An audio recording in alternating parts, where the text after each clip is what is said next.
C'est vrai, c'est dans le dialogue qu'on parlera également des élections. Mais en même temps, on ne peut pas oublier que déjà les 31 ici, l'opération de l'enrôlement commencera alors à partir de la province du Nord Ubangui. Mais pourquoi ne parvient pas à sensibiliser correctement? C'est par là que passe également la fraude électorale. C'est par là que passe également la réussite électorale. Est-ce qu'on intériorise? Mais le regard totalement tourné vers le dialogue. Nous allons analyser avec votre invité. Qui s'est invité ce soir? Nous recevons pour vous, bienvenue Bambale. Il est le président fondateur du mouvement de la jeunesse congolaise, un parti politique en sigle MGC, faisant partie de l'opposition. Alors, c'est avec lui, pour la deuxième fois, nous le recevons sur notre plateau, qu'on va échanger ce soir. Bonsoir, bienvenue Bambale. Oui, bonsoir cher ami. Le pays va mal. Ben, c'est que je constate actuellement. Qu'est-ce qu'il lui faut? Vous avez alors la grande responsabilité, vous qui vous placez maintenant à la tête de la jeunesse à travers votre parti politique. Grande responsabilité, pays va mal. Que faire? Malheureusement, je vois qu'à ce jour, nos hommes politiques sont, je dirais, des gens qui viennent pas pour les intérêts publics, qui viennent pour leurs intérêts privés. Donc je pense que pour gouverner, il faut accepter de servir les autres. Donc dans ce sens-là que le pays peut aller vers l'avant. Mais nous avons des gens qui arrivent, sortent de nulle part, qui n'ont rien dans leur compte en banque, mais qui veulent d'abord s'enrichir. C'est là où ça pose un problème. Il faut que nous puissions changer, je dirais, la donne politique. Il nous faut des hommes nouveaux qui pensent d'abord à l'humanité, qui pensent d'abord à transmettre.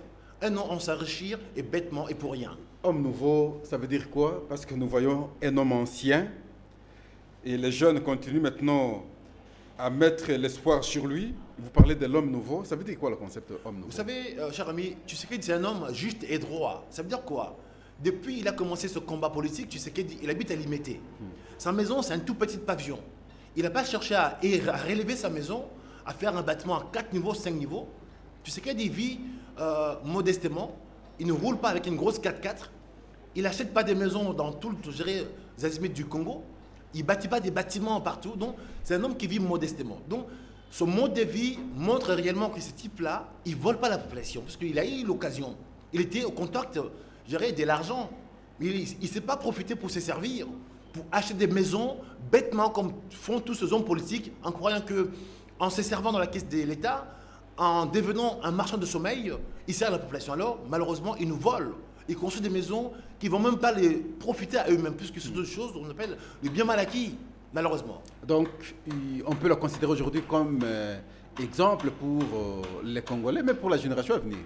Parce que je vais bien démontrer que Tshisekedi, ça fait 40 ans qu'il mène ce combat, il vit à Limete. Sa maison est sur un tout petit pavillon, jeté, et rien qui a changé. À l'intérieur de sa maison, le meuble, ce n'est pas des meubles luxueux, il n'y a pas de Louis Vuitton dedans, donc il vit modestement. Il ne roule pas avec une grosse 4x4 flambant neuf. Sa femme, il vit normalement. Voilà. À Bruxelles, il vit dans deux pièces. Donc, pour dire que ce type-là, aujourd'hui, il pourrait acheter des choses, faire des choses grandes comme tous ces hommes qui arrivent de Mathieu Vu. Malheureusement, ce n'est pas ce qu'il fait. Voilà, il a été en Belgique depuis 2 ans d'ailleurs. Finalement, il revient au pays, fortement accueilli. D'ailleurs, je vous ai vu aussi sur les images. On va défiler en même temps les images. Fortement accueilli, de l'aéroport jusqu'à chez lui, 5 heures de temps, dans une distance de 20 km à peine.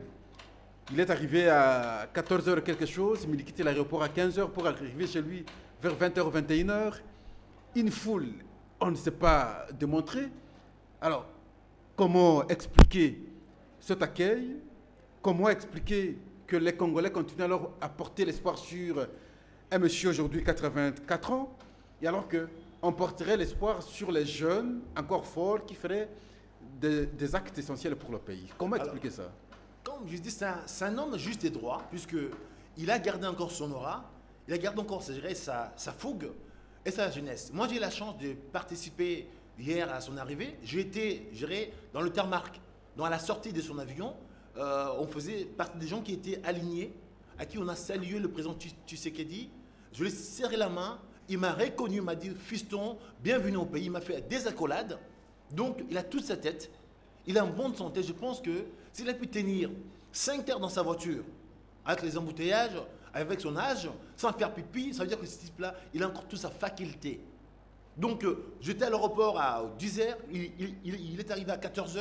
De 14h jusqu'à 20h, assis dans une voiture, dans les bouchons, pour un homme de 90 ans, 84 ans, je pense qu'on peut compter sur lui. Et puis, à chaque arrêt qu'il voyait des gens, il sortait la main. Justement, vous aviez lu comment, en tout cas, cette relation